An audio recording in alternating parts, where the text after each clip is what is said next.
And we turn focus to Bangladesh now, India's neighbor, but another Indian neighbor is in financial turmoil now. Situation there is quite similar to Sri Lanka. The currency is falling here, foreign reserves are depleting. The trade deficit is widening as well, and inflation is skyrocketing. The economic woes have forced Sheikh Hasina government to take a drastic step now. Over the weekend, it hiked prices of diesel and petrol. The biggest hike it is since the country got independence. What followed next? Here's a complete report. These images are from Dhaka, the capital of Bangladesh.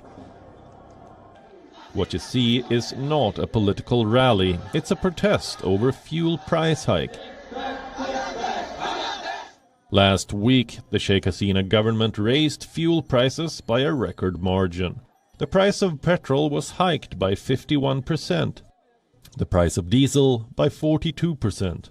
This is by far the biggest price hike since Bangladesh got independence. What triggered it? The global rise in oil prices. It has destabilized Bangladesh's energy market. The state-run Bangladesh Petroleum Corporation alone has incurred losses of $85 million in the last 6 months. To make up for the losses, the government has hiked fuel prices, and while it claims there's no crisis, the indicators and recent developments look worrying.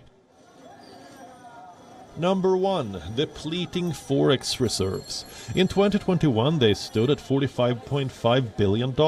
In July this year, they fell to $39.6 billion. Reports say this money is sufficient for only 5 months of imports. Reason number 2, a failing currency. The Bangladeshi taka is depreciating. It has lost more than 10% of its value since last year. On August 1st, it fell to a record low of 94.7 against the dollar. The falling currency has led to inflation. In June, the rate of inflation hit an 8-year high of 7.56%. Reason number 4, dwindling foreign direct investment. FDI flows to Bangladesh have declined 18.6% since last year. Why? Because of the widening trade deficit. That's reason number 5. Bangladesh's trade deficit has widened to $27.2 billion. Imports are surging. Exports have fallen abysmally. What is Bangladesh doing to overcome these challenges? It's seeking funds, like Sri Lanka and Pakistan. Last week, the country applied for an IMF bailout.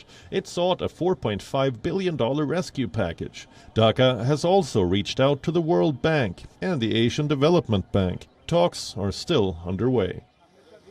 In the meantime, it seems that Bangladesh has also turned to China. On Monday afternoon, the country's prime minister hosted the Chinese foreign minister.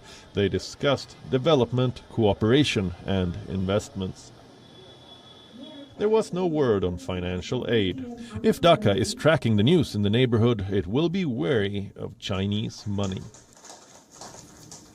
WION now available in your country. Download the app and get all the news on the move.